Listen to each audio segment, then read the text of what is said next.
ನಮಸ್ಕಾರ ವೀಕ್ಷಕರೇ, ಮಂಗಳ ಆಸ್ಪತ್ರೆ ಅರ್ಪಿಸುವ ಹೆಲ್ತ್ ಟಾಕ್ ವಿಶೇಷ ಕಾರ್ಯಕ್ರಮಕ್ಕೆ ಸ್ವಾಗತ. ನಾನು ತಾರವರ್ಕಾಡಿ. ವೀಕ್ಷಕರೇ, ಇವತ್ತಿನ ಕಾರ್ಯಕ್ರಮದಲ್ಲಿ ನಾವು ವಾಕ್ ಮತ್ತು ಶ್ರವಣ ಚಿಕಿತ್ಸಾ ವಿಧಾನ ಈ ವಿಚಾರದ ಕುರಿತು ಸಾಕಷ್ಟು ಮಾಹಿತಿಯನ್ನು ಪಡೆಯಲಿಕ್ಕಿದ್ದೇವೆ. ಈ ಮಾಹಿತಿಯನ್ನು ಕೊಡೋದಕ್ಕೆ ಇಬ್ಬರು ತಜ್ಞರು ನಮ್ಮ ಜೊತೆ ಇದ್ದಾರೆ. ಒಬ್ಬರು ಮಂಗಳ ಆಸ್ಪತ್ರೆಯ ಸ್ಪೀಚ್ ಆ್ಯಂಡ್ ಲ್ಯಾಂಗ್ವೇಜ್ ವಿಭಾಗದ ಸ್ಪೀಚ್ ಥೆರಪಿಸ್ಟ್ ಆಗಿರುವಂತಹ ಅರ್ಪಿತಾ ಸೂರ್ಯನಾರಾಯಣ್ ಇದ್ದಾರೆ. ಬನ್ನಿವರನ್ನ ಕಾರ್ಯಕ್ರಮಕ್ಕೆ ಸ್ವಾಗತಿಸೋಣ. ಮ್ಯಾಮ್, ಕಾರ್ಯಕ್ರಮಕ್ಕೆ ಸ್ವಾಗತ. ಇನ್ನೊಬ್ಬರು ತಜ್ಞರು ನಮ್ಮ ಜೊತೆ ಇದ್ದಾರೆ. ಅವರು ಕೂಡ ಮಂಗಳ ಆಸ್ಪತ್ರೆಯ ಸ್ಪೀಚ್ ಆ್ಯಂಡ್ ಇಯರಿಂಗ್ ವಿಭಾಗದ ಆಡಿಯೋಲಜಿಸ್ಟ್ ಆಗಿರುವಂತಹ ಕಾವ್ಯಶ್ರೀ ಶೆಟ್ಟಿ ಇದ್ದಾರೆ. ಬನ್ನಿ ಇವರನ್ನ ಕಾರ್ಯಕ್ರಮಕ್ಕೆ ಸ್ವಾಗತಿಸೋಣ. ಕಾವ್ಯ ಮ್ಯಾಮ್, ಕಾರ್ಯಕ್ರಮಕ್ಕೆ ಸ್ವಾಗತ. ವೀಕ್ಷಕರೇ, ಮಾತು ಇರ್ಬೋದು, ಹಾಗೆಯೇ ಕೇಳುವುದು, ಶ್ರವಣ ಶಕ್ತಿ ಇರ್ಬೋದು, ನಮ್ಮ ದಿನನಿತ್ಯದ ಚಟುವಟಿಕೆಗಳಲ್ಲಿ ಒಂದು ಅಂಶ ಅಂತಲೇ ಹೇಳ್ಬೋದು. ಇನ್ನು ಕೆಲವೊಮ್ಮೆ ಏನಾಗುತ್ತೆ ಅಂದರೆ, ಕೆಲವೊಂದು ಸಂದರ್ಭಗಳಲ್ಲಿ ಮಕ್ಕಳು ತಡವಾಗಿ ಮಾತನಾಡದಿರ್ಬೋದು, ಇಂತಹ ಸಮಸ್ಯೆಗಳು ಸಾವಿರಾರು ಬರುತ್ತೆ. ಇದು ಅವರ ಜೀವನದ ಮೇಲೆ ಸಾಕಷ್ಟು ಪರಿಣಾಮವನ್ನು ಬೀರುತ್ತೆ. ಇನ್ನು ಇದಕ್ಕೆ ಯಾವ ರೀತಿಯಾಗಿ ಚಿಕಿತ್ಸೆ ಮಾಡ್ತಾರೆ, ಎಲ್ಲ ವಿಚಾರವನ್ನು ಇವತ್ತಿನ ಕಾರ್ಯಕ್ರಮದಲ್ಲಿ ತಿಳಿಯೋಣ. ಡಾಕ್ಟರ್, ಈಗ ಮೊದಲಾಗಿ ಬಹಳಷ್ಟು ಜನರಿಗೆ ಈ ಕ್ಷೇತ್ರದ ಸಂಪೂರ್ಣ ಅರಿವು ಇರೋದಿಲ್ಲ. ಏನಿದು ಸ್ಪೀಚ್ ಆ್ಯಂಡ್ ಹಿಯರಿಂಗ್ ಕ್ಷೇತ್ರ ಅಂದರೆ ಅಂತ? ಸ್ಪೀಚ್ ಆ್ಯಂಡ್ ಹಿಯರಿಂಗ್ ಒಂದು ಪ್ಯಾರಾಮೆಡಿಕಲ್ ಕೋರ್ಸ್. ಇದರಲ್ಲಿ ನಾವು ಔಷಧಿ ಅಥವಾ ಮೆಡಿಸಿನ್ಸ್ ಬರೀದೆ ಇದು ಥೆರಪಿ ಮೂಲಕ ಸರಿ ಮಾಡುವಂಥ ಸಮಸ್ಯೆಗಳನ್ನು ನಾವು ಟ್ರೀಟ್ ಮಾಡ್ತೇವೆ.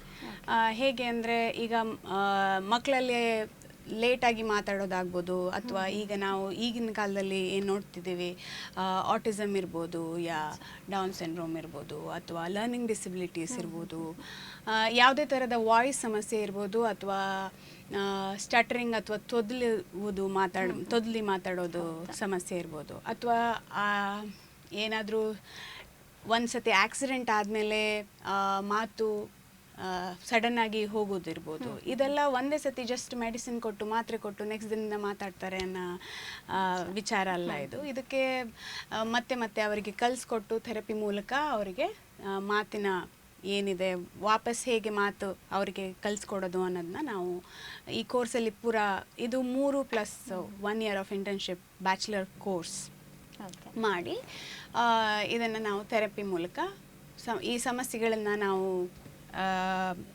ಬೆಟರ್ ಕ್ವಾಲಿಟಿ ಆಫ್ ಲೈಫ್ನ ಕೊಡಲಿಕ್ಕೆ ಈಸಿ ಆಗುತ್ತೆ ನಮಗೆ. Okay, yes ma'am. ಇವಾಗ ಆಡಿಯೋಲಜಿಸ್ಟ್ ಇರ್ಬೋದು, ಪ್ಯಾಥಾಲಜಿಸ್ಟ್, ಇದರ ಬಗ್ಗೆ ಹೆಚ್ಚಾಗಿ ಅರಿವು ಇರೋದಿಲ್ಲ. ENT ಬಗ್ಗೆ ಆದರೂ ಕೇಳಿರ್ತಾರೆ. ಸೊ ಯಾರು ಇವರು ಆಡಿಯೋಲಜಿಸ್ಟ್ ಅಂತ ಹೇಳಿದರೆ?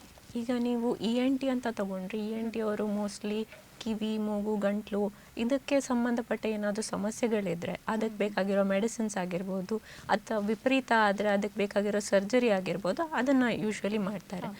ಬಟ್ ಸ್ಪೀಚ್ ಆ್ಯಂಡ್ ಹಿಯರಿಂಗ್ ವಿಭಾಗದವರು ಹೇಗೆ ಅಂತ ಹೇಳಿದ್ರೆ, ನಾವು ಯೂಶ್ವಲಿ ಮಾತಿನ ಸಮಸ್ಯೆ ಏನಿರುತ್ತೆ ಅಥವಾ ಕೇಳಿಸೋ ಸಮಸ್ಯೆ ಏನಿರುತ್ತೆ, ಇದಕ್ಕೆ ಬೇಕಾಗಿರೋ ಪರಿಹಾರ ಅಂತ ಹೇಳಿದರೆ ಮೆಡಿಸಿನ್ಸ್ ಅಲ್ಲ, ಸರ್ಜರಿ ಅಲ್ಲ, ರಿಹ್ಯಾಬಿಲಿಟೇಷನ್.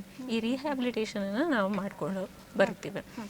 ಫಸ್ಟಿಗೆ ಐಡೆಂಟಿಫೈ ಮಾಡಬೇಕು ಯಾವ ಥರ ಸಮಸ್ಯೆ ಇದೆ, ಕಿವಿದಾಗಿರ್ಬೋದು ಅಥವಾ ಮಾತಿನದಾಗಿರ್ಬೋದು. ಅದನ್ನು ಐಡೆಂಟಿಫೈ ಮಾಡಿಬಿಟ್ಟು ಅಸೆಸ್ಮೆಂಟ್ ಪ್ರೊಸೀಜರ್ಸ್ ಎಲ್ಲ ಮಾಡಿಬಿಟ್ಟು ಅದಾದಮೇಲೆ ಅದಕ್ಕೆ ಬೇಕಾಗಿರೋ ಥೆರಪಿ ಟೆಕ್ನಿಕ್ಸ್ ಆಗಿರ್ಬೋದು, ಅಥವಾ ಈಗ ಹಿಯರಿಂಗ್ ಏಡ್ಸ್ ಅಂತ ನೀವು ಕೇಳ್ಪಟ್ಟಿರ್ಬೋದು. ಈ ಹಿಯರಿಂಗ್ ಏಡ್ಸನ್ನೆಲ್ಲ ಸಜೆಸ್ಟ್ ಮಾಡುವಂಥವರು ನಾವು ಆಡಿಯೋಲಜಿಸ್ಟ್ ಮತ್ತು ಸ್ಪೀಚ್ ಲ್ಯಾಂಗ್ವೇಜ್ ಪ್ಯಾಥಾಲಜಿಸ್ಟ್. ಸೊ ಇವರು ಬಾಕಿ ಈಗ ಮೆಡಿಸಿನ್ ಡಿಪಾರ್ಟ್ಮೆಂಟ್ ಏನಿರುತ್ತೆ ಅದಕ್ಕೆ ಸ್ವಲ್ಪ ವಿಭಿನ್ನವಾಗಿ ಯಾಕಿದ್ದಾರೆ ಅಂತ ಹೇಳಿದರೆ, ನಾವು ಮೇನ್ಲಿ ಫೋಕಸ್ ಮಾಡೋದು ಪರಿಹಾರ, ರಿಹ್ಯಾಬಿಲಿಟೇಷನ್ ಮೇಲೆ. ಸೊ ನಾವು ಮೆಡಿಸಿನ್ಸ್ ಅಥವಾ ಸರ್ಜರಿ ಬಗ್ಗೆ ಫೋಕಸ್ ಮಾಡೋದಿಲ್ಲ. ಸೊ ನಾವು ಈ ವಿಷಯದಲ್ಲಿ ಸ್ವಲ್ಪ ಡಿಫ್ರೆಂಟ್ ಅಂತ ಹೇಳ್ಬೋದು. ಇವೊಂದು ಯಾರಿಂದ ಸೇಮ್ ಫೀಲ್ಡ್ ಅಂದರೆ ಮೆಡಿಸಿನ್ ಫೀಲ್ಡಲ್ಲೇ ಇದ್ರೂ. Okay, so speech and hearing ಬಗ್ಗೆ ಹೇಳೋದಾದರೆ ಅವರು ಯಾವ ರೀತಿಯಾಗಿ ತಜ್ಞರಾಗಿರ್ತಾರೆ, ಹೇಗೆ ಅಂತ? ಸ್ಪೀಚ್ ಆ್ಯಂಡ್ ಹಿಯರಿಂಗ್ ಇದು ಕೋರ್ಸ್ ಅನ್ನೋದು 4 ವರ್ಷದ ಕೋರ್ಸ್ ಆಗಿರುತ್ತೆ, ಬ್ಯಾಚುಲರ್ಸ್ ಕೋರ್ಸು. ಇದು 3+ ಇಯರ್ 1 ಇಯರ್ ಆಫ್ ಇಂಟರ್ನ್ಶಿಪ್ ಮಾಡಬೇಕಾಗತ್ತೆ. ಆ್ಯಸ್ ಶಿ ಆಲ್ರೆಡಿ ಮೆನ್ಷನ್ಡ್, ಇದು ಪ್ಯಾರಾಮೆಡಿಕಲ್. ಇದು ಮೆಡಿಸಿನಿಂದ ನಾವು ಟ್ರೀಟ್ ಮಾಡಲ್ಲ, ಥೆರಪಿ ಮೂಲಕ ಅಥವಾ ರಿಹ್ಯಾಬಿಲಿಟೇಷನ್ ಫೀಲ್ಡ್ ಏನಿದೆ, rehabilitative council of India recognise ಮಾಡಿ ನಾವು ಅದರ ಅಂಡರು ಕೆಲಸ ಮಾಡ್ತೇವೆ. ಓಕೆ, ಇನ್ನು ENT ವಿಭಾಗದಿಂದ ಇದು ಯಾವ ರೀತಿಯಾಗಿ ಭಿನ್ನ ಆಗಿರುತ್ತೆ ಅಂತ? ಅದೇ ನಾನು ಆವಾಗ ಹೇಳಿದಾಗೇ ಅವರು ಯೂಶ್ವಲಿ ಆ, ಮೇಲ್ಗಡೆ ಏನು ಸಮಸ್ಯೆ ಇದೆ, ಈಗ ನಮಗೆ ಕಣ್ಣಿಗೆ ಕಾಣುವಂಥ ಸಮಸ್ಯೆ ಏನಿದೆ, ಈಗ ಕಿವಿಯಲ್ಲಿ ಏನಾದರೂ ಕಿವಿಯಿಂದ ನೀರು ಸೋರೋದು ಅಂತ ಹೇಳ್ತೀವಿ, ಅಥವಾ ಏನಾದರೂ ಈಗ ಕಿವಿಯ ಟಮಟೆ ಇರುತ್ತೆ ಅದು ಏನಾದರೂ ಅಂದರೆ ಹೊಡಿಯೋದಂತ ಹೇಳ್ತೇವಲ್ಲ, ಸೊ ಅದಕ್ಕೆ ಏನು ಬೇಕಾಗಿರೋದೆ ಮೆಡಿಸಿನ್ ಆಗಿರ್ಬೋದು ಅಥವಾ ಏನಾದರೂ ಸರ್ಜರಿ ಆಗಿರ್ಬೋದು, ಅದು ಕಿವಿ ಸಂಬಂಧಪಟ್ಟಾಗೆ. ಮತ್ತು ಗಂಟಲಿಗೆ ಸಂಬಂಧಪಟ್ಟಾಗೆ ಏನಾದರೂ ಅಲ್ಸರ್ಸ್ ಆಗಿ, ಯೂಶಲಿ ಕ್ಯಾನ್ಸರ್ಸ್ ಆಗಿ ಈ ಥರನೂ ಇರುತ್ತೆ. ಯಾವುದಾದ್ರೂ ಒಂದು ರೀಸನ್ನಿಂದಾಗಿ ಗಂಟಲಿದ್ದು ಸಮಸ್ಯೆ ಆಗಿ ಅದಕ್ಕೆ ಬೇಕಾಗಿರೋ ಮೆಡಿಸಿನ್ಸ್ ಅಥವಾ ಸರ್ಜರಿ ಇದ್ದರೆ ಅದು ಯೂಶ್ವಲಿ ENT ಅವ್ರದ್ದು ವಾಸ್ಟ್ ಇದೆ, ನಮ್ಮ ಅಷ್ಟಲ್ಲ. ಬಟ್ ಆದ್ರೂ ಅವರ ಮೇನ್ಲಿ ಫೋಕಸ್ ಮಾಡೋದು ಆ ವಿಷಯಕ್ಕೆ ಸಂಬಂಧಪಟ್ಟಾಗೆ. ಬಟ್ ನಾವೇನಂತ ಹೇಳಿದರೆ ಅದರಿಂದಾಗಿ ಆ ಥರ ಈ ಸಮಸ್ಯೆ ಆಗಿರೋದ್ರಿಂದಾಗಿ ಏನು ಕಿವಿ ಕೇಳಿಸೋದಿಲ್ಲ ಅಥವಾ ಮಾತು ಬರೋದಿಲ್ಲ ಕರೆಕ್ಟಾಗಿ, ಆ ಸಂಬಂಧಿತಪಟ್ಟ ಪ್ರಾಬ್ಲಮ್ಸ್ ಏನಿದೆ ಅದಕ್ಕೆ ಬೇಕಾಗಿರೋ ಟ್ರೀಟ್ಮೆಂಟ್ ನಾವು ಮಾಡೋದು. ಪೋಸ್ಟ್ ಸರ್ಜರಿ ಆಗಿರ್ಬೋದು ಅಥವಾ ಸ್ಟ್ರೋಕಿಂದಾಗಿ ಏನು ಕಮ್ಯುನಿಕೇಷನ್ ಡಿಸಬಿಲಿಟಿ ಆಗಿರುತ್ತೆ ಅದಕ್ಕಾಗಿರ್ಬೋದು, ಅಥವಾ ಈಗ ಕಿವಿ ಕೇಳಿಸೋದಿಲ್ಲ, ಕಿವಿ ಟಮಟೆ ಹೋಗಿದೆ ಅಥವಾ ಕಿವಿ ನರ ಏನಾದರೂ ಸಮಸ್ಯೆ ಆಗಿದೆ, ಅವಾಗ ಸರ್ಜರಿ ಮಾಡಿ ನಮ್ಗೆ ಅದನ್ನು ಸರಿ ಮಾಡಿಸೋದಕ್ಕಾಗೋದಿಲ್ಲ. ಆವಾಗ ನಾವು ಯೂಸ್ ಮಾಡೋ ಇದು ಹಿಯರಿಂಗ್ ಏಡ್ಸ್. ಅಂದರೆ ಅದು ಒಂದು ರಿಹ್ಯಾಬಿಲಿಟೇಷನ್ ಭಾಗ.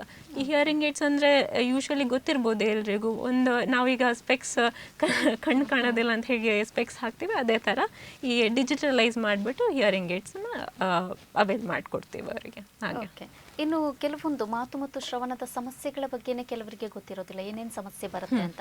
ಸೊ ಇದರ ಅರಿವಿನ ಬಗ್ಗೆ ಹೇಳೋದಾದ್ರೆ ಫಸ್ಟಿಗೆ ಈಗ ಮಕ್ಕಳಲ್ಲಿನೇ ನಮಗೆ ನೋಟಿಸ್ ಮಾಡ್ಬೋದು ಕಮ್ಯುನಿಕೇಷನ್ ಪ್ರಾಬ್ಲಮ್ಸ್ ಆಗಿರ್ಬೋದು, ಏನೇ ಆಗಿರ್ಬೋದು.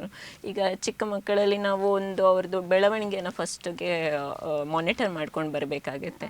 ಈಗ ಒಂದು 2 ವರ್ಷ 3 ವರ್ಷ ಮಕ್ಕಳಲ್ಲಿ ಏನೊಂದು ಬ್ಯಾಬ್ಲಿಂಗ್ ಅಂತ ಹೇಳ್ತೀವಿ. ಬ್ಯಾಬ್ಲಿಂಗ್ ಅಂತ ಹೇಳಿದರೆ ಚಿಕ್ಕ ಮಕ್ಕಳಲ್ಲಿ ನಮಗೆ ಅರ್ಥ ಆಗೋದಿಲ್ಲ, ಬಟ್ ಅವ್ರೇನಾದರೂ ವಾಯ್ಸ್ ಓವರ್ ಎಲ್ಲ ಹೀಗೆ ವಾಯ್ಸಲ್ಲಿ ಚೇಂಜಸ್ ಎಲ್ಲ ಮಾತಾಡ್ತಾ ಇರ್ತಾರಲ್ಲ, ಅದೆಲ್ಲ ಏನು ನಾವು ನೋಟಿಸ್ ಮಾಡದೇ ಇದ್ದರೆ ಅಥವಾ ನಾವೀಗ ಕರೆದಾಗ ಕೇಳದೇ ಇದ್ದರೆ ಅವರಿಗೆ, ಸೊ ಈ ಥರ ಎಲ್ಲ ಅದ್ರ ಸಮಸ್ಯೆ ಇದ್ದರೆ ಅದು ಮಕ್ಕಳಿಂದಲೇ ನಮಗೆ ನೋಟಿಸ್ ಮಾಡ್ಕೊಂಡು ಬರ್ತೀವಲ್ಲ, ಆ ನೋಟಿಸ್ ಮಾಡೋದನ್ನು ನಾವು ಹೇಗೆ ರಿಹ್ಯಾಬಿಲಿಟೇಷನ್ ಮೂಲಕ ಅದನ್ನು ಸರಿ ಮಾಡ್ಬೋದು ಅದೆಲ್ಲ ನಾವು ಫೋಕಸ್ ಮಾಡ್ತೀವಿ ಈ speech related ಇಶ್ಯೂಸಲ್ಲಿ.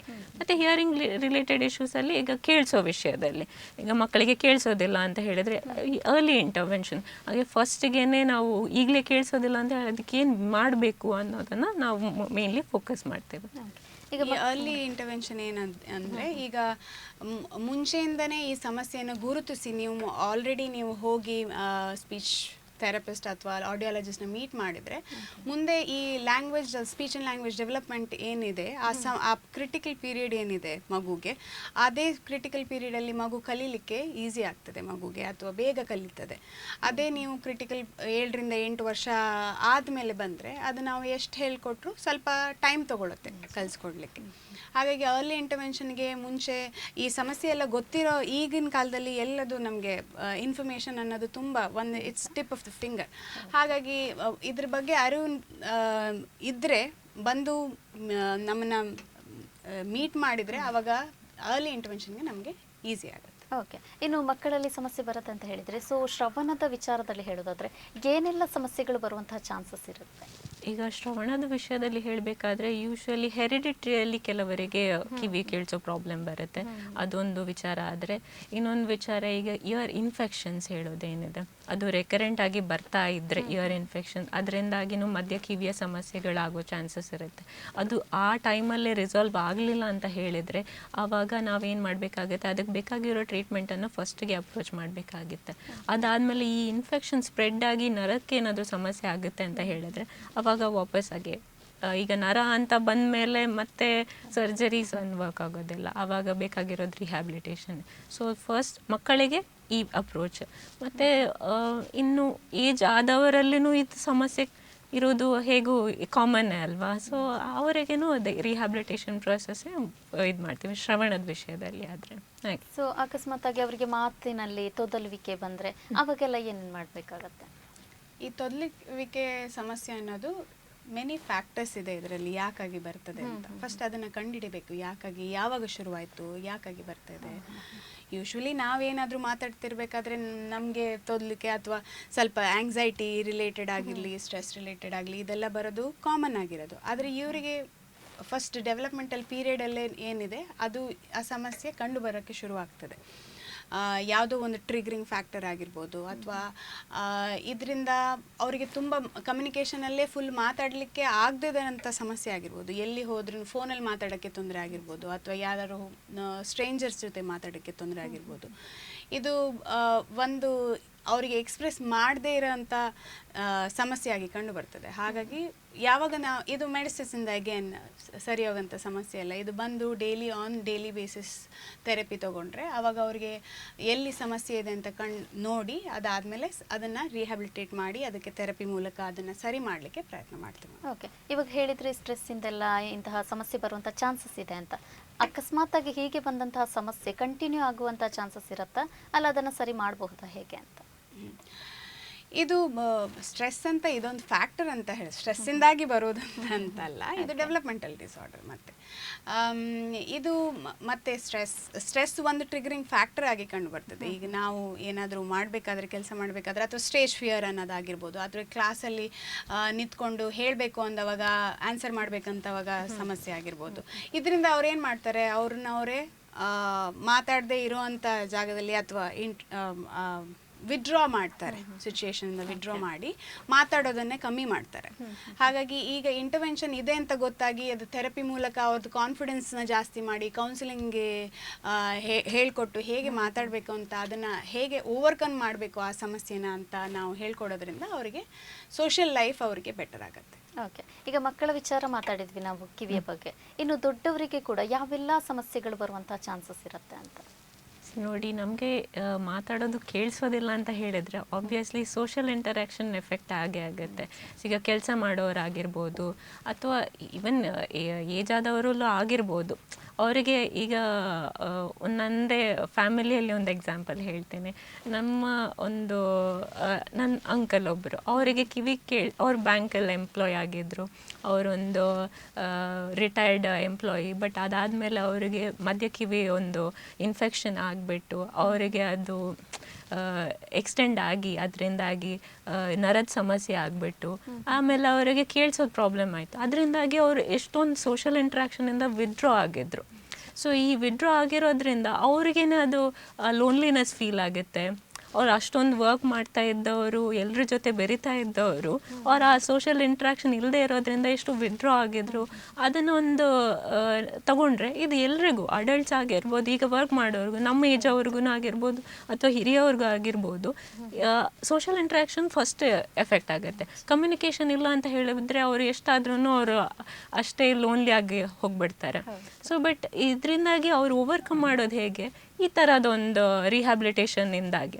So hearing AIDS ಎಲ್ಲ ಯೂಸ್ ಮಾಡಿದರೆ ವಾಪಸ್ ಅವರ ರಿಗೇನ್ ಮಾಡ್ಬೋದು, ಅವ್ರ ಕಾನ್ಫಿಡೆನ್ಸ್ ಲೆವೆಲ್ ಇನ್ಕ್ರೀಸ್ ಆಗುತ್ತೆ, ವಾಪಸ್ ಆ ಇಂಟರಾಕ್ಷನ್ ಆಗುತ್ತೆ, ಎಲ್ಲರ ಜೊತೆ ಬೆರೀತಾರೆ ವಾಪಸ್. ಈ ಥರದ್ದೆಲ್ಲ ಒಂದು ಬೆನಿಫಿಟ್ ಇದೆ ಅಂತ ಹೇಳಿಬಿಟ್ಟು. ಸೊ ಇದನ್ನು ಫಸ್ಟಿಗೆ ನಾವು ಅದೇ ಅಸೆಸ್ಮೆಂಟ್ ಮೂಲಕ ಫೈಂಡ್ ಔಟ್ ಮಾಡಬೇಕು ಅವ್ರಿಗೆ ಎಷ್ಟು ಸಮಸ್ಯೆ ಇದೆ. ಅದಕ್ಕೊಂದು ಪ್ರೊಸೀಜರ್ ಅಂತ ಇದೆ, ಸೆಟ್ ಪ್ರೊಸೀಜರ್. ಸೊ ಅದರ ಮೇಲೆ ಓಕೆ, ಇವಾಗ ಅಕಸ್ಮಾತಾಗಿ ಒಂದು ಮಗು ಮಾತಾಡ್ತಾ ಇರುತ್ತೆ, ಆದರೆ ಸಡನ್ ಆಗಿ ಏನೋ ಒಂದು ವಿಚಾರಕ್ಕೆ ಅದು ಸ್ಟಾಪ್ ಮಾಡುತ್ತೆ ಮಾತಾಡೋದನ್ನು. ಸೊ ಆ ಮಗುವನ್ನ ಮತ್ತೆ ಮಾತಾಡಿಸುವಂತಹ ಏನಾದ್ರು ಚಾನ್ಸಸ್ ಇರುತ್ತಾ ಹೇಗೆ? ಎಸ್ ಖಂಡಿತ ಇರುತ್ತೆ. ಅದೇ ಹೇಳಿದ್ನಲ್ಲ, ಫಸ್ಟ್ ಕಂಡುಹಿಡಿಬೇಕು ಯಾಕಾಗಿ ಮಾತಾಡೋದು ನಿಲ್ಲಿಸ್ತು. ಆಗ ಏನಾದರೂ ಫಿಸಿಯೋಲಾಜಿಕಲ್ ಪ್ರಾಬ್ಲಮ್ ಇದೆಯಾ, ಅಥವಾ ಏನಾದರೂ ಜ್ವರ ಬಂದು, ಅಥವಾ ಏನಾದರೂ ಬ್ರೈನಲ್ಲಿ ಸಮಸ್ಯೆ ಆಗಿ, ಅಥವಾ ಈ ಥರ ತುಂಬ ಫ್ಯಾಕ್ಟರ್ಸ್ ಇರುತ್ತೆ. ಅದನ್ನು ನಾವು ಒಂದ್ಸತಿ ನೋಡಿ ಆದಮೇಲೆ ಏನು ಸಮಸ್ಯೆ ಆಗಿದೆ ಅಂತ ನೋಡಿ ಅದಕ್ಕೆ ಮಗುಗೆ ಮತ್ತೆ ಅದನ್ನು ಹೇಳ್ಕೊಡೋದು. ಮುಂಚೆನೇ ಆಲ್ರೆಡಿ ಮಾತಾಡಿದ ಮಗು ಆದರೆ ಅದನ್ನ ಮತ್ತೆ ಕಲಿಸ್ಕೊಡೋದು. ನಾವು ಟೀಚರ್ಸ್ ಹೇಗೆ ಕಲಿಸ್ಕೊಡ್ತಾರೆ ಹಾಗೆ ನಾವು ಕೂತ್ಕೊಂಡು ಬೇರೆ ಬೇರೆ ಟೆಕ್ನಿಕ್ಸ್ ಯೂಸ್ ಮಾಡಿ, ಸ್ಟ್ರಾಟಜೀಸ್ ಯೂಸ್ ಮಾಡಿ ಮಗುಗೆ ಕಲಿಸ್ಕೊಡೋದು ಸ್ಪೀಚ್ ಥೆರಪಿಲಿ ನಾವು ಮಾಡ್ತೀವಿ. ಇನ್ನು ಕೆಲವರು ಏನು ಮಾಡ್ತಾರೆ ಅಂದರೆ, ಹೆತ್ತವರು ಕೂಡ ಈ ಮಕ್ಕಳು ಮಾತಾಡಲ್ಲ, ಕೆಲವೊಮ್ಮೆ 2 ವರ್ಷ 3 ವರ್ಷ ಅವರು ವೆಯ್ಟ್ ಮಾಡ್ತಾರೆ, ಮಾತಾಡ್ತಾರೆ ಬಿಡಿ ಮಾತಾಡ್ತಾರೆ ಅಂತ. ಸೊ ಈ ಥರ ವೆಯ್ಟ್ ಮಾಡೋದ್ರಿಂದ ಏನಾದರೂ ದುಷ್ಪರಿಣಾಮ ಆಗಬಹುದಾ ಹೇಗೆ? ಖಂಡಿತ ವೆಯ್ಟ್ ಮಾಡೋದು, ಈಗ ಅವರು ಮುಂಚೆನೇ ಮೆನ್ಷನ್ ಮಾಡ್ದಂಗೆ ಈಗ ಸ್ಪೀಚ್ ಮೈಲ್ ಸ್ಟೋನ್ಸ್ ಅಂತ ಇರುತ್ತೆ. ಈಗ ಒಂದು ವರ್ಷಕ್ಕೆ ಮಗು ಏನು ಮಾಡಬೇಕು, 1.5 ವರ್ಷಕ್ಕೆ ಮಗು ಏನು ಹೇಗೆ, ಈಗ ದೊಡ್ಡವ್ರು ಮಾತಾಡ್ತಿದ್ರೆ ಕೇಳುವಂಥ ಇಂಟ್ರೆಸ್ಟ್ ತೋರಿಸ್ಬೇಕು, ಇಲ್ಲ ಇಮಿಟೇಟ್ ಮಾಡೋಕ್ಕೆ ಟ್ರೈ ಮಾಡಬೇಕು, ಇಲ್ಲಾದರೆ ಏನಾದರೂ ಒಂದು ಸ್ವಲ್ಪ ಶಬ್ದಗಳನ್ನ ಉಚ್ಚರಿಸೋಕ್ಕೆ ಶುರು ಮಾಡಬೇಕು.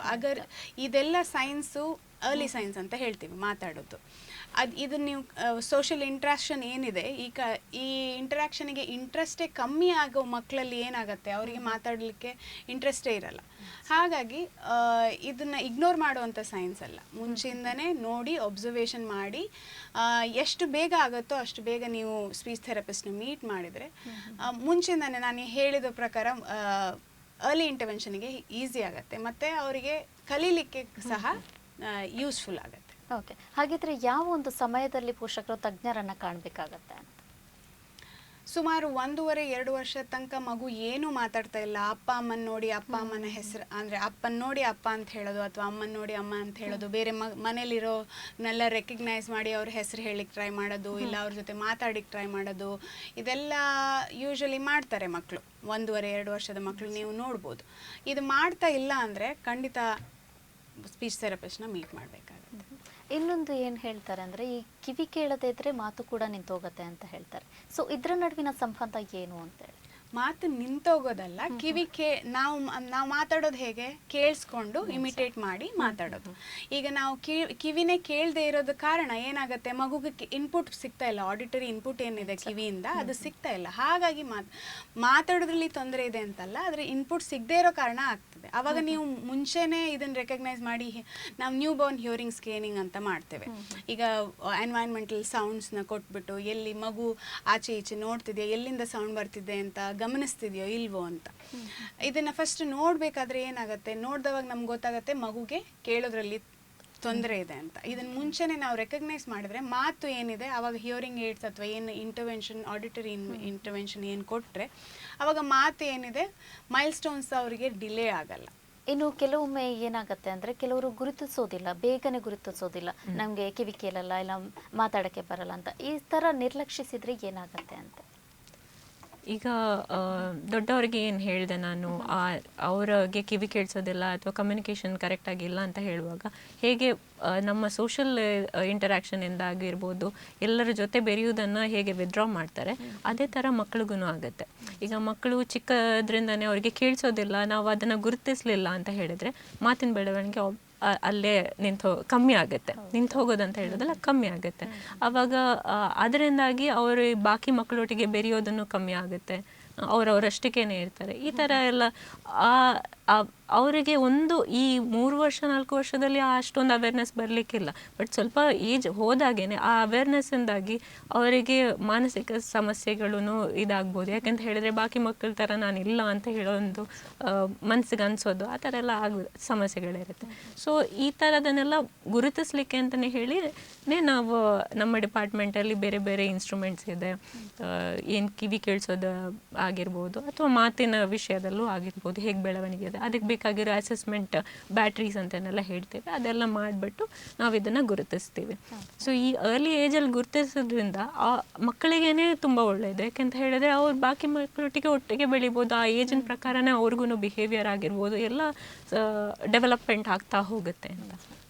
ಓಕೆ, ಇನ್ನು ಸ್ಪೆಷಲ್ ಆಗಿ ಮಂಗಳ ಆಸ್ಪತ್ರೆ ಅಂದರೆ ಇದು ಶ್ರವಣ ಹಾಗೆಯೇ ವಾಕ್ ಚಿಕಿತ್ಸಾ ವಿಧಾನದಲ್ಲೇ ವಿಭಿನ್ನವಾಗಿರುವಂಥದ್ದು. ಸೊ ಯಾವ ರೀತಿಯ ಹೊಸ ಆಧುನೀಕರಣದ ಶೈಲಿಯಲ್ಲಿ ಚಿಕಿತ್ಸಾ ಕ್ರಮಗಳಲ್ಲಿವೆ ಅಂತೇಳಿ? ಮೊದಲನೇದಾಗಿ ಮಕ್ಕಳು ಹುಟ್ಟಿದ ತಕ್ಷಣ ನಾವು ಏನು ಹೇಳ್ತೇವೆ, ನ್ಯೂ ಬಾರ್ನ್ ಸ್ಕ್ರೀನಿಂಗ್ ಅಂತ ಹೇಳ್ತೇವೆ. ಇದು universally new Born hearing screening. ಹೀಗೆ ಯೂನಿವರ್ಸಲಿ ಇದನ್ನು ಎಲ್ಲ ಕಡೆ ಅಪ್ಲೈ ಮಾಡ್ತಾ ಇದ್ದಾರೆ. ಇದು ಏನಂತ ಹೇಳಿದ್ರೆ, ಮಕ್ಕಳು ಹುಟ್ಟಿದ 72 ಗಂಟೆಗಳೊಳಗಡೆ ನಾವು ಕಿವಿದೊಂದು ಪರೀಕ್ಷೆ ಮಾಡ್ತೀವಿ. ಅದಕ್ಕೆ OE ಸ್ಕ್ರೀನಿಂಗ್ ಅಂತ ಹೇಳ್ತೇವೆ. ಇದರಲ್ಲಿ ಏನಂತ ಹೇಳಿದ್ರೆ ಜಸ್ಟ್ ಒಂದು ಸ್ಕ್ರೀನಿಂಗ್ ಅಷ್ಟೇ, ಅದು ಒಳಗಡೆ ಡೆವಲಪ್ಮೆಂಟ್ ಹೇಗಿದೆ ಅಂತ ಹೇಳಿ ನೋಡೋದಕ್ಕೆ. ಅದು ನೋಡಿದ ತಕ್ಷಣ ನಮಗೊಂದು ಐಡಿಯಾ ಸಿಗುತ್ತೆ ಡೆವಲಪ್ಮೆಂಟ್ ಆಗ್ತಿದೆಯಾ ಇಲ್ವಾ ಅಂತ. ಇದಲ್ಲದೆ ಒಂದು ಬಿಹೇವಿಯರಲ್ ಅಬ್ಸರ್ವೇಷನ್ ಟೆಸ್ಟ್ ಅಂತ ಹೇಳಿ ಮಾಡ್ತೀವಿ. ಇದು ಬಿಹೇವಿಯರಲ್ ಅಬ್ಸರ್ವೇಷನ್ ಟೆಸ್ಟ್ ಅಂತ ಹೇಳಿ ನಾವು ಒಂದು ಸೌಂಡ್ ಕೊಡುವಾಗ ಆ ಮಕ್ಕಳು ಹೇಗೆ ರೆಸ್ಪಾಂಡ್ ಮಾಡ್ತಿದೆ, ಅವ್ರ ರಿಫ್ಲೆಕ್ಸಸ್ ಎಲ್ಲ ಹೇಗಿದೆ ಅಂತ ಹೇಳಿ. ಅಟ್ಲೀಸ್ಟ್ ತಿರುಗಿ ನೋಡ್ತಾರೆ, ಅದೆಲ್ಲ ಅಷ್ಟು ಚಿಕ್ಕ ಏಜಲ್ಲಿ ಆಗೋದಿಲ್ಲ. ಬಟ್ ಆ ಸೌಂಡಿಗೆ ಅವರು ಅಟ್ಲೀಸ್ಟ್ ಒಂದು ಸ್ಟಾರ್ಟಲ್ ರೆಸ್ಪಾನ್ಸ್ ಅಂತ ಹೇಳ್ತೀವಿ, ಜಸ್ಟ್ ಹೀಗೆ ಒಂದು ಆ ಥರದ್ದೇನಾದರೂ ರೆಸ್ಪಾನ್ಸಸ್ ಇದ್ದರೆ ಅದನ್ನೆಲ್ಲ ನಾವು ರೆಕಾರ್ಡ್ ಮಾಡಿಬಿಟ್ಟು ಅವ್ರ ಡೆವಲಪ್ಮೆಂಟನ್ನು ಮಾನಿಟರ್ ಮಾಡೋದಕ್ಕೆ ಹೇಳ್ತೀವಿ ಮಕ್ಕಳ ಪೇರೆಂಟ್ಸ್ ಹತ್ರ. ಸೊ ಅದಾದಮೇಲೆ ಏನಾದರೂ ಅವರಿಗೆ ವಾಪಸ್ ಅವರಿಗೆ ಮಕ್ಕಳು ಕರೆಕ್ಟಾಗಿ ರೆಸ್ಪಾಂಡ್ ಮಾಡ್ತಿಲ್ಲ ಅಂತ ಏನಾದರೂ ಅನಿಸಿದ್ರೆ ಇನ್ನು ಹೈಯರ್ ಎಂಡ್ ಟೆಸ್ಟ್ ಎಲ್ಲ ಮಾಡ್ತೀವಿ. ಸೊ ಅದು ಒಂದು ಸ್ವಲ್ಪ ದೊಡ್ಡ ಪ್ರೊಸೀಜರ್, ಅಡ್ವಾನ್ಸ್ ಟೆಕ್ನಾಲಜಿ, ಅದಕ್ಕೆ ಬೇರಾ ಅಂತ ಹೇಳ್ತೀವಿ. ಅಂದರೆ ಬ್ರೈನ್ ಸ್ಟೆಮ್ ಇವೋಕ್ಡ್ ರೆಸ್ಪಾನ್ಸ್ ಆಡಿಯೋಮೆಟ್ರಿ ಅಂತ ಹೇಳಿ. ಸೊ ಈ ಟೆಸ್ಟ್ ಎಲ್ಲ ಮಾಡಿ ನಮಗೊಂದು ಫೈನಲಿ ಅವರ ಏನಾದರೂ ಸಮಸ್ಯೆ ಇದೆ ಇದರಲ್ಲಿ ಗುರುತಿಸ್ಬೋದು. ಅದಾದಮೇಲೆ ಅದಕ್ಕೆ ಬೇಕಾಗಿರೋ ರಿಹ್ಯಾಬಿಲಿಟೇಷನ್ ಪ್ರೊಸೀಜರನ್ನು ನಾವು ಏನಂತ ಹೇಳಿ ಪ್ಲ್ಯಾನ್ ಮಾಡ್ತೀವಿ ಹಾಗೆ. ಓಕೆ. ಇನ್ನು ಕೆಲವೊಂದು ಸಮಸ್ಯೆ ಏನಾಗುತ್ತೆ ಅಂದರೆ, ತಂದೆ ಒಂದು ಭಾಷೆಯವರು ಇರ್ತಾರೆ, ತಾಯಿ ಒಂದು ಭಾಷೆಯವರು ಇರ್ತಾರೆ. ಇಂಥ ಸಂದರ್ಭದಲ್ಲಿ ಮಕ್ಕಳಿಗೆ ಯಾವ ಭಾಷೆ ಮಾತಾಡೋದು ಅಂತ ಅವರಲ್ಲೇ ಕನ್ಫ್ಯೂಸ್ ಆಗುತ್ತೆ. ಸೊ ಇದು ಏನಾದ್ರು ಮಕ್ಕಳಿಗೆ ಎಫೆಕ್ಟ್ ಆಗುವಂಥ ಚಾನ್ಸಸ್ ಇರುತ್ತಾ? ಹೇಗೆ ಎರಡು ಭಾಷೆ ಮಾತಾಡೋದ್ರಿಂದ? ಇಲ್ಲ, ಮಕ್ಕಳು ಯಾವಾಗ ಕಲಿತಾರೆ ಅಂದರೆ, ಈಗ ಹೊಸ ಭಾಷೆ ಕಲಿಯೋದು ಅಂದರೆ ನಾರ್ಮಲ್ ಆಗಿ ನಾವು ಹೇಗೆ ಒಂದು ಭಾಷೆ ಕಲಿತೋ ಇನ್ನೊಂದು ಭಾಷೆನೂ ಹಾಗೆ ಕಲೀಲಿಕ್ಕೆ ಶುರು ಮಾಡ್ತಾರೆ. ಎಕ್ಸ್ಪೋಜರ್ ಮೇಲೆ ಡಿಪೆಂಡ್ ಆಗುತ್ತೆ ಒಂದು. ಆದರೆ ಈಗಿನ ಕಾಲದಲ್ಲಿ ಏನಾಗ್ತಿದೆ, ಮಾತಾಡೋ ಸಂದರ್ಭಗಳೇ ಕಮ್ಮಿ ಆಗ್ತದೆ. ಯಾಕಂದರೆ ನಾವು ಫ್ಯಾಮಿಲಿ ಸಿಚುಯೇಷನ್ ಏನಿದೆ, both parents and both mother and father will be working. ಮತ್ತು ಮಗುಗೆ ಏನಿದೆ, ಸ್ಕ್ರೀನ್ ಎಕ್ಸ್ಪೋಜರ್ ಜಾಸ್ತಿ ಆಗ್ತಾ ಇದೆ. ಹಾಗಾಗಿ ಮನೇಲಿ ನ್ಯೂಕ್ಲಿಯರ್ ಫ್ಯಾಮಿಲಿ ಆಗ್ತದೆ. ಹೀಗಿಂದ ಏನಾಗ್ತದೆ, ಸ್ಟಿಮ್ಯುಲೇಷನ್ ಏನಿದೆ ಮಗುಗೆ ಅದು ಕಮ್ಮಿ ಆಗ್ತಾ ಇದೆ. ಹಾಗಾಗಿ ಮಾತಾಡೋದ್ರಿಂದ, ಯಾವ ಭಾಷೆ ಮಾತಾಡೋದ್ರಿಂದ ಒಂದು ಭಾಷೆ ಜಾಸ್ತಿ ಒಂದು ಭಾಷೆ ಕಮ್ಮಿ ಮಾತಾಡುತ್ತೆ ಅಥವಾ ಮಗು ಕನ್ಫ್ಯೂಸ್ ಆಗೋದು ಅನ್ನೋ ಲೆಕ್ಕಕ್ಕಿಂತ ಜಾಸ್ತಿಯಾಗಿ ನಾವು ಮಗುಗೆ ಹೇಗೆ ಲ್ಯಾಂಗ್ವೇಜ್ ಸ್ಟಿಮ್ಯುಲೇಷನ್ ಮಾಡಬೇಕು ಅಥವಾ ಮಗುನ ಜೊತೆ ಎಷ್ಟು ಇಂಟರಾಕ್ಷನ್ ಮಾಡಬೇಕು, ಎಷ್ಟು ಟೈಮ್ ಸ್ಪೆಂಡ್ ಮಾಡಬೇಕು, ಇದೆಲ್ಲ ತುಂಬ ಇಂಪಾರ್ಟೆಂಟ್ ಫ್ಯಾಕ್ಟರ್ಸ್ ಆಗುತ್ತೆ ಮಗುವಿನ ಡೆವಲಪ್ಮೆಂಟಿಗೆ. ಇನ್ನು ಕೆಲವೊಂದು ಸಂದರ್ಭದಲ್ಲಿ ಈ ಸಾಂಸಾರಿಕವಾಗಿ ಅಂದರೆ ತಂದೆಗೆ ಸಮಸ್ಯೆ ಇದ್ದರೆ ಮಕ್ಕಳಿಗೆ ಕೂಡ ಬರುವಂಥ ಚಾನ್ಸಸ್ ಇರುತ್ತೆ. ಸೊ ಇಂಥ ಸಮಸ್ಯೆ, ಶ್ರವಣ ಇರ್ಬೋದು, ಮಾತುಗಾರಿಕೆ, ಇದು ಏನಾದ್ರು ಕಂಟಿನ್ಯೂ ಆಗುವಂಥ ಚಾನ್ಸಸ್ ಇರುತ್ತಾ? ಹೇಗೆ ಚಾನ್ಸಸ್ ಹೇಳಿದಾಗೆ ಎಲ್ಲ ಹೆರಿಡಿಟ್ರಿ ಪ್ರಾಬ್ಲಮ್ಸ್ ಮಕ್ಕಳಿಗೆ ಬರುವಂಥ ಚಾನ್ಸಸ್ ಇದ್ದೇ ಇರುತ್ತೆ. ಅದರ ಜೊತೆಗೆ ಇದು ಶ್ರವಣ ಹಾಗೂ ಮಾತಿನ ವಿಷಯದಲ್ಲೂ ಅಷ್ಟೇ ಬರುವ ಚಾನ್ಸಸ್ ಅಂತೂ ಖಂಡಿತ ಇರುತ್ತೆ. ಬಟ್ ಅದನ್ನು ಪ್ರಾಬ್ಲಮ್ ಆಗಿ ನೋಡಿದೆ, ಪ್ರಾಬ್ಲಮ್ಗೆ ಏನು ಪರಿಹಾರ ಹುಡುಕ್ಬೋದು ಅನ್ನೋದನ್ನು ನಾವು ಮೇಯ್ನಾಗಿ ಫೋಕಸ್ ಮಾಡೋದಿಲ್ಲ. ಫಸ್ಟಿಗೆ ಅದಕ್ಕೆ ಗುರುತಿಸೋದು ಮೇನ್ಲಿ ಇಂಪಾರ್ಟೆಂಟ್. ಆ ಪ್ರಾಬ್ಲಮ್ಗೆ ಏನು ಸೊಲ್ಯೂಷನ್ ಹುಡುಕ್ಬೋದು ಅದನ್ನು ಗುರುತಿಸೋದು ಇನ್ನೊಂದು ನಮ್ಮದು ಕಾನ್ಸೆಪ್ಟ್. ಸೊ ಮೇನ್ಲಿ ಅದ್ರ ಬಗ್ಗೆ ಫೋಕಸ್ ಮಾಡೋದು ಬೆಟರ್ ಅಂತ ನಮ್ಮ ಅನಿಸಿಕೆ. ಯಾಕೆಂತ ಹೇಳಿದ್ರೆ ಸಮಸ್ಯೆ ಇರುತ್ತೆ. ಹೆರಿಡಿಟ್ರಿ ಅಂತ ಹೇಳಿದ್ರೆ ಬರೀ ಇದು ಮಾತ್ರ ಕಾಣಿಸೋ ಸಮಸ್ಯೆ ಅಲ್ಲದೆ ಕಾಣಿಸ್ದೇ ಇರೋ ಸಮಸ್ಯೆನೇ ಎಷ್ಟೊಂದು ಇರುತ್ತೆ. ಸೊ ಇದೆಲ್ಲ ಒಂದು ಭಾಗ ಅಷ್ಟೇ. ಹಾಗೆ ಇನ್ನೊಂದು ಕೆಲವು ತಪ್ಪು ಕಲ್ಪನೆಗಳಿರುತ್ತೆ, ಕಿವಿ ಕೇಳದೇ ಇರೋದು, ಮಾತುಗಾರಿಕೆ, ಇದ್ರ ಬಗ್ಗೆ ಹೇಳೋದಾದ್ರೆ?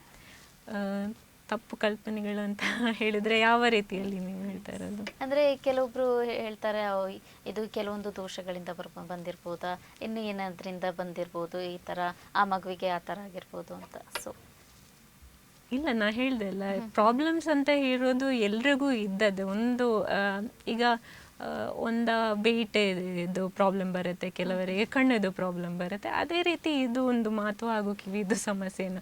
ಸೊ ಇದನ್ನು ದೋಷ ಅಂತಾನೆ ತಗೊಳ್ಳೋದೆ.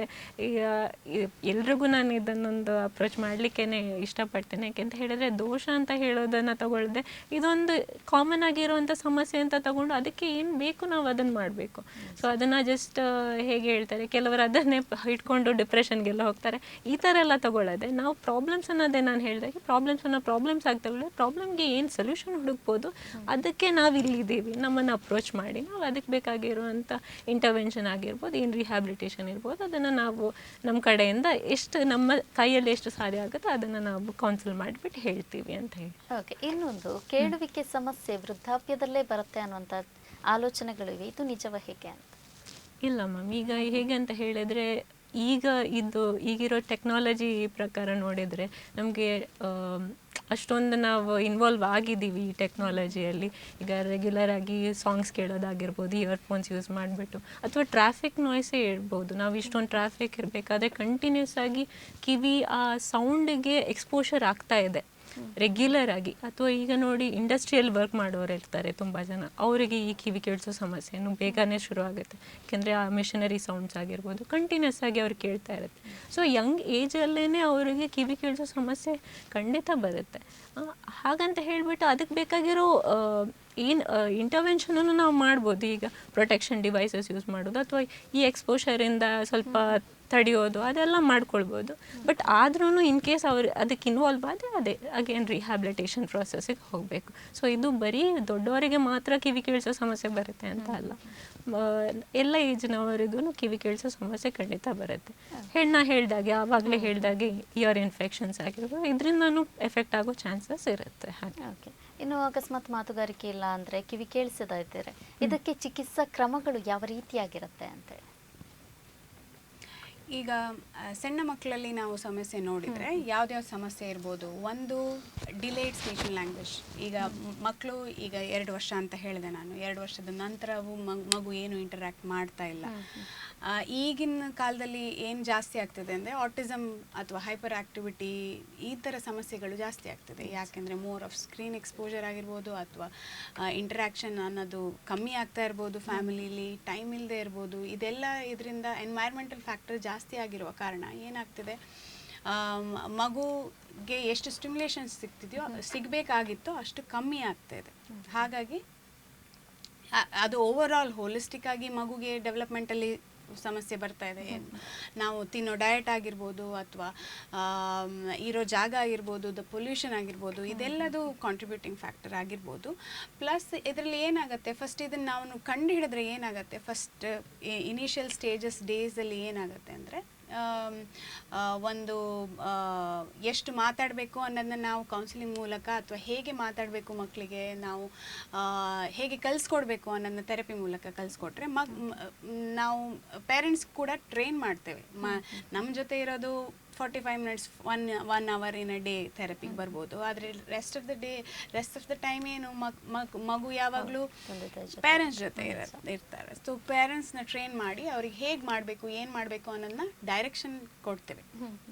ಇದರಿಂದ ಏನಾಗುತ್ತೆ, ಅವರಿಗೂ ಗೊತ್ತಾಗುತ್ತೆ ಏನು ಮಾಡಬೇಕು ಅಂತ. ಮೋಸ್ಟ್ ಆಫ್ ದ ಪೇರೆಂಟ್ಸ್ ಏನಾಗುತ್ತೆ, ಒಂದು 3-4 ವರ್ಷದ ತನಕ ವೆಯ್ಟ್ ಮಾಡಿ ಈಗ ಮಾತಾಡ್ಬೋದು ಆಗ ಮಾತಾಡ್ಬೋದು, ಅಥವಾ ಅವ್ರಿಗೆ ಗೊತ್ತಿಲ್ಲದೆ ಇರ್ಬೋದು, ಏನು ಮಾಡಬೇಕು ಅಂತ ಗೊತ್ತಿಲ್ಲದೆ ಇರ್ಬೋದು. ಈಗ ಅದೊಂದು ಮೇನ್ ಸಮಸ್ಯೆ. ಈಗಿನ ಕಾಲದಲ್ಲಿ ನಮಗೆ ಇಷ್ಟು ಅಪ್ರೋಚಬಲ್ ಆಗಿರೋ ಕಾರಣ ಫಸ್ಟ್ ನಾವು ಅಪ್ರೋಚ್ ಮಾಡಿದರೆ ಯಾವ್ದಾದ್ರು ಸ್ಪೀಚ್ ಥೆರಪಿಸ್ಟ್ ಅಥವಾ ಸ್ಪೀಚ್ ಆ್ಯಂಡ್ ಹಿಯರಿಂಗ್ ಡಿಪಾರ್ಟ್ಮೆಂಟ್ನ ನೀವು ಅಪ್ರೋಚ್ ಮಾಡಿದರೆ ನಾವು ಅವರಿಗೆ ಏನು ಮಾಡಬೇಕು ಅಥವಾ ನಾವು ಥೆರಪಿ ಮೂಲಕ ನಾವು ಅದನ್ನ ಸರಿ ಮಾಡಲಿಕ್ಕೆ ಪ್ರಯತ್ನ ಮಾಡ್ತೇವೆ. ಪ್ಲಸ್ ಪೇರೆಂಟ್ಸ್ಗೆ ಏನು ಮಾಡಬೇಕು ಅಂತ ಡೈರೆಕ್ಷನ್ನು ಕೊಡ್ತೇವೆ. ಇದು ಕ್ರೂಷಿಯಲ್ ಆಗುತ್ತೆ ಆ್ಯಕ್ಚುಲಿ. ಓಕೆ, ಇನ್ನು ಥೆರಪಿ ಬಗ್ಗೆ ಹೇಳಿದ್ರಿ. ಸೊ ಏನಿದು ಸ್ಪೀಚ್ ಥೆರಪಿ ಅಂದರೆ ಅಂತ? ಥೆರಪಿಗಿಂತ ಮುಂಚೆ ಫಸ್ಟ್ ಅಸೆಸ್ಮೆಂಟ್ ಮಾಡ್ತೇವೆ, ಏನು ಪ್ರಾಬ್ಲಮ್ ಇದೆ. ಈಗ ಮಿಸ್ ಆರ್ಟಿಕ್ಯುಲೇಷನ್ ಆಗಿರ್ಬೋದು, 2-3 ವರ್ಷದ ಅಥವಾ 5ನೇ ವರ್ಷದ ಮಗುವಲ್ಲಿ ಕಗೆ ಬೇರೆ ಒಂದು ಶಬ್ದಕ್ಕೆ ಇನ್ನೊಂದು ಶಬ್ದ ಚೇಂಜ್ ಮಾಡೋದಾಗಿರ್ಬೋದು, ಅಥವಾ ಈ ಬೇರೆ ಏನೋ ನಾವೇನೋ ಮಾತಾಡ್ತಿದ್ವಿ ಅವರೇನೋ ಮಾತಾಡ್ತಿದ್ದಾರೆ, ಅರ್ಥ ಆಗ್ತಾ ಇಲ್ಲ. ಇದರಲ್ಲಿ ಸ್ಪಷ್ಟತೆ ಇರಲ್ಲ, ಮಾತಲ್ಲಿ ಸ್ಪಷ್ಟತೆ ಕಮ್ಮಿ ಆಗಿರುತ್ತೆ. ಈಗ ಅವರಿಗೆ ಹೇಗೆ ಪ್ಲೇಸ್ಮೆಂಟ್ ಆಫ್ ಆರ್ಟಿಕ್ಯುಲೇಟರ್ಸ್ ಹೇಗೆ ಮಾತಾಡಬೇಕು ಅನ್ನೋದನ್ನ ಫಸ್ಟ್ ಕಲಿಸ್ಕೊಡ್ತೀವಿ. ಆಮೇಲೆ ಈಗ ಆಟಿಸಮ್ ಮಕ್ಕಳಾಗಿರಲಿ ಅವರಿಗೆ ಸೋಷಿಯಲ್ ಇಂಟರಾಕ್ಷನ್ ತುಂಬ ಕಮ್ಮಿ ಇರುತ್ತೆ. ಅವರಿಗೆ ಪಿಯರ್ ಗ್ರೂಪ್ ಜೊತೆ ಮಾತಾಡೋದು ಅಥವಾ ಅವ್ರದ್ದೇ ವರ್ಗದ ಮಕ್ಕಳ ಜೊತೆ ಮಾತಾಡೋದಾಗಲಿ ಅಥವಾ ಬೇರೆಯವ್ರ ಜೊತೆ ಮಾತಾಡೋ ಇಂಟ್ರಾಕ್ಷನ್ ಕೆಪಾಸಿಟಿ ಏನಿರುತ್ತೆ ಅದು ಅವರು ಇಂಟ್ರೆಸ್ಟ್ ತೋರಿಸಲ್ಲ. ಈಗ ಥೆರಪಿ ಮೂಲಕ ಏನಾಗುತ್ತೆ, ಅವರು ಓಕೆ ಇಷ್ಟು ಸ್ಟಿಮ್ಯುಲೇಟ್ ಮಾಡ್ತಿರ್ಬೇಕಾದ್ರೆ ಇಷ್ಟು ನಮ್ಮ ಜೊತೆ ಮಾತಾಡೋಕ್ಕೆ ಪ್ರಯತ್ನ ಮಾಡ್ತಿರ್ಬೇಕಾದ್ರೆ ಅವ್ರು ಸ್ವಲ್ಪ ಈಗ ನೀವು ನೋಡಿದರೆ ಆಟಿಸಮ್ ಮಕ್ಕಳಾಗಿರಲಿ ಐ ಕಾಂಟ್ಯಾಕ್ಟ್ ತುಂಬ ಕಮ್ಮಿ ಇರುತ್ತೆ ಅವರಲ್ಲಿ. ನಾವು ಇದ್ರ ಐ ಕಾಂಟ್ಯಾಕ್ಟ್ ಮೇಲೆ ವರ್ಕ್ ಮಾಡ್ತೇವೆ, ಅಟೆನ್ಷನ್ ಮೇಲೆ ವರ್ಕ್ ಮಾಡ್ತೇವೆ. ಅವ್ರ ಲ್ಯಾಂಗ್ವೇಜ್ ಸ್ಕಿಲ್ಸ್ ಎಷ್ಟು ಅರ್ಥ ಆಗ್ತಿದೆ ಅದನ್ನು ಹೇಗೆ ಇಂಪ್ರೂವ್ ಮಾಡೋದು, ಎಷ್ಟು ಮಾತಾಡೋದು ಎಕ್ಸ್ಪ್ರೆಷನ್ ಸ್ಕಿಲ್ಸ್, ಒಂದು ಶಬ್ದದಿಂದ ಒಂದು ವರ್ಡಿಂದ ಒಂದು ಸೆಂಟೆನ್ಸಿಂದ ಹೇಗೆ ಫಾರ್ಮ್ ಮಾಡಬೇಕು ಅಂತದನ್ನ ಇದೇ ಥೆರಪಿಲಿ ನಾವು ಕಲಿಸ್ಕೊಡ್ತೇವೆ. ಸೊ ಆಟಿಸಮ್ ಬಗ್ಗೆ ಹೇಳಿದರೆ, ಆಟಿಸಮ್ ಮಕ್ಕಳಲ್ಲಿ ಇವಾಗ ಥೆರಪಿ ಮಾಡುವಾಗ ಅದು ಯಾವ ಥರ ಒಂದು ಕ್ರಿಟಿಕಲ್ ಆಗಿರುತ್ತೆ ಅಂತೇಳಿ? ಆಟಿಸಮ್ ನಾವು ಇಂಡಿವಿಜುವಲಿ ಸಬ್ಜೆಕ್ಟಿವ್ ಆಗಿ ಡಿಫ್ರೆಂಟ್ ಆಗಿರ್ತೀವಿ. ಒಬ್ರು ಥರ ಇನ್ನೊಬ್ರು ಇರಲ್ವೋ ಹಾಗೆ ಆಟಿಸಮ್ ಮಕ್ಕಳು ಒಬ್ರು ಥರ ಇನ್ನೊಬ್ರು ಥರ ಇರೋ ಇಟ್ಸ್ ಎ ವೆರಿ ಸಬ್ಜೆಕ್ಟಿವ್ ಅಂತ ಹೇಳ್ಬೋದು. ಆವಾಗ ನಾವೇನು ಮಾಡ್ತೇವೆ, ಒಂದು ಮಗು ಏನು ಇಂಟ್ರೆಸ್ಟ್ ತೋರಿಸ್ತಿದೆ, ಯಾವುದ್ರ ಮೇಲೆ ಇಂಟ್ರೆಸ್ಟ್ ತೋರಿಸ್ತಿದೆ ಅದಕ್ಕೆ ಜಾಸ್ತಿ ನಾವು ಆ ಇಂಟ್ರೆಸ್ಟನ್ನು ಜಾಸ್ತಿ ಸ್ಟಿಮ್ಯುಲೇಟ್ ಮಾಡಿ ಅಥವಾ ಅವರಿಗೆ ಅದೇ ಇಂಟ್ರೆಸ್ಟಲ್ಲೇ ಬೇರೆ ಕಲಿಯೋದು ಹೇಗೆ ಅಂತ ಹೇಳ್ಕೊಡ್ತೇವೆ. ಅದಕ್ಕೆ ಸ್ಟ್ರಾಟಜೀಸ್ ಅಥವಾ ಟೆಕ್ನಿಕ್ಸ್ನ ಯೂಸ್ ಮಾಡಿ ಅವರಿಗೆ ಇರೋದ್ರಲ್ಲೇ ಹೇಗೆ ಇನ್ಕ್ರೀಸ್ ಮಾಡೋದು, ಅಥವಾ ಏನು ಮಾತಾಡ್ತಿಲ್ಲ ಅಂದರೆ ಸ್ವಲ್ಪ ಸಣ್ಣ ಸಣ್ಣ ಶಬ್ದಕ್ಕೆ ಅಥವಾ ಸಣ್ಣ ಸಣ್ಣ ಏನು ಬೇಕು, ಈಗ ನನಗೆ ನೀರು ಬೇಕು ಅನ್ನೋದು ಅಥವಾ ನಂಗೆ ಊಟ ಬೇಕು ಅನ್ನೋದನ್ನು ಎಕ್ಸ್ಪ್ರೆಸ್ ಮಾಡ್ತಿರಲ್ಲ ಮಗು, ಏನು ಇಂಟ್ರೆಸ್ಟ್ ತೋರಿಸ್ತಿರಲ್ಲ. ಆವಾಗ ಇದು ಜಸ್ಟ್ ಚಿಕ್ಕ ನನಗೆ ಇದು ಬೇಕು ಅದು ಬೇಕು ಅಥವಾ ಇವ್ರ ಜೊತೆ ಹೋಗಬೇಕು ಅನ್ನೋದನ್ನು ಹೇಳ್ಕೊಡೋದು ಒಂದು ಮೈಲ್ ಸ್ಟೋನ್ ಆಗಿ ಕಂಡು ಬರ್ತದೆ. ಹಾಗಾಗಿ ಥೆರಪಿ ಈ ಸ್ಟೆಪ್ ಬೈ ಸ್ಟೆಪ್ ಹೋಗೋದು ತುಂಬ ಕ್ರೂಷಲ್ ಆಗಿ ನಾವು ನೋಡ್ತೇವೆ. ಓಕೆ, ಇನ್ನು ತೊದಲುವಿಕೆ, ಇನ್ನು ಮಕ್ಕಳು ತೊದಲೋದು ಓಕೆ, ಅವರು ಕ್ರಮೇಣ ಸರಿ ಆಗ್ತಾರೆ ಅಂತ. ಇನ್ನು ದೊಡ್ಡವರಾದ್ಮೇಲೆ ಕೂಡ ಆ ತೊದಲುವಿಕೆ ಬಂದರೆ ಅವಾಗ ಏನು ಮಾಡಬೇಕಾಗತ್ತೆ ಅಂತ? ಆ್ಯಕ್ಚುಲಿ ಮಕ್ಕಳಿಂದ ಶುರು ಆಗಿದ್ದು ಅದು ಅಡಲ್ಟ್ ಆದಮೇಲೆ ಅದು ಕಂಟಿನ್ಯೂ ಆಗುತ್ತೆ. ಮಕ್ಕಳಿಂದನೇ ಶುರುವಾದವಾಗ ನೀವು ಒಂದು 7-8 ವರ್ಷದ ಮಗು ಎಷ್ಟು ಮಾತಾಡಬೇಕೋ ಈಗ ಮತ್ತೆ ಮತ್ತೆ ರಿಪೀಟ್ ಮಾಡ್ತಾ ಇದೆ ಅಥವಾ ಮುಖದಲ್ಲಿ ನಿಮಗೆ ಎಕ್ಸ್ಪ್ರೆಷನ್ಲೇ ಗೊತ್ತಾಗ್ತಿದೆ, ಸ್ಟ್ರಗಲ್ ಆಗ್ತಿದೆ ಅಂತಂದರೆ ಅವಾಗಿಂದನೇ ನಾವು ಇಂಟರ್ವೆನ್ಷನ್ ಮಾಡೋದು ಮುಖ್ಯವಾದ ಇದಾಗುತ್ತೆ. ಅದನ್ನು ಬಿಟ್ಟು ನಾವು ಟೀನೇಜಲ್ಲಿ ಈ ಸಮಸ್ಯೆನ ಕಂಡು ಬರುತ್ತೆ ಹೆಚ್ಚಾಗಿ.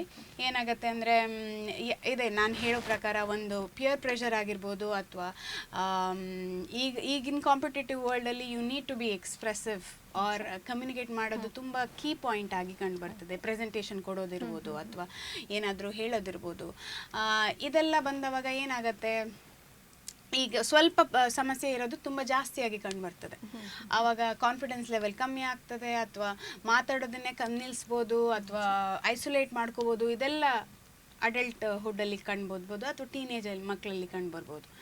ಇವರು ಥೆರಪಿ ಮೂಲಕ ಬಂದರೆ ಏನಾಗುತ್ತೆ, ಅವರಿಗೆ ಅರ್ಥ ಆಗುತ್ತೆ, ಓ ಇದಕ್ಕೂ ಸೊಲ್ಯೂಷನ್ ಇದೆ, ಏನಾದರೂ ಮಾಡ್ಬೋದು. There are very simple techniques which can be used on day to day basis which can be helping them to communicate better. ಇದು ನಾವು ಕಲಿಸ್ಕೊಡ್ಲಿಕ್ಕೆ ಟ್ರೈ ಮಾಡ್ತೇವೆ. ಓಕೆ, ಇನ್ನೊಂದು ಈ ಒಂದು ವಾಕ್ ದೋಷ ಇರ್ಬೋದು, ಶ್ರವಣ ದೋಷ ಇರ್ಬೋದು, ಇದು ಸಂಪೂರ್ಣವಾಗಿ ಗುಣವಾಗುತ್ತಾ ಅನ್ನುವಂಥ ಪ್ರಶ್ನೆ ಇರುತ್ತೆ ಸಾಮಾನ್ಯರಲ್ಲಿ. ಇದು ಸಂಪೂರ್ಣವಾಗಿ ಗುಣ ಅಂತ ಹೇಳಿದ್ರೆ ಆ ಪರ್ಟಿಕ್ಯುಲರ್ ಪೇಷಂಟ್ ಮೇಲೆ ಡಿಪೆಂಡ್ ಆಗುತ್ತೆ. ಮತ್ತು ಆ ಪೇಷಂಟಲ್ಲಿ ಎಷ್ಟರ ಮಟ್ಟಿಗೆ ಆ ಪ್ರಾಬ್ಲಮ್ ಇದೆ ಅನ್ನೋದನ್ನು ಡಿಪೆಂಡ್ ಆಗುತ್ತೆ. ಸೊ ಅವರು ಅದನ್ನು ಹೇಗೆ ತಗೊಳ್ತಾರೆ, ಅದನ್ನು ಹೇಗೆ ಅಪ್ರೋಚ್ ಮಾಡ್ತಾರೆ, ಅಥವಾ ಅದಕ್ಕೆ ಬೇಕಾಗಿರೋ ರಿಹ್ಯಾಬಿಲಿಟೇಷನ್ಗೆ ಎಷ್ಟು ಕನ್ಸಿಸ್ಟೆಂಟ್ ಆಗಿ ಇರ್ತಾರೆ, ಇದೆಲ್ಲ ಡಿಪೆಂಡ್ ಆಗುತ್ತೆ ಅದು ಕಂಪ್ಲೀಟಾಗಿ ಕ್ಯೂರ್ ಆಗೋದಕ್ಕೆ.